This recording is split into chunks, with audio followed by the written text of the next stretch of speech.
Alright, can't. Fucking check this shit out. Oh. Fucking ARB lockers on. Just a couple of shards. I don't even know where the fuck they're from. They're in the locker assembly. This is the thing that pulls in.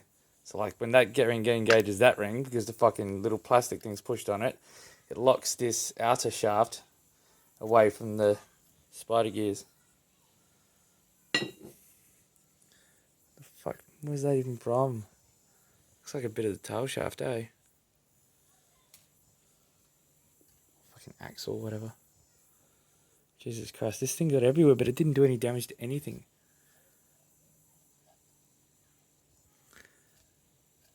All the fucking single things, not a tooth is missing.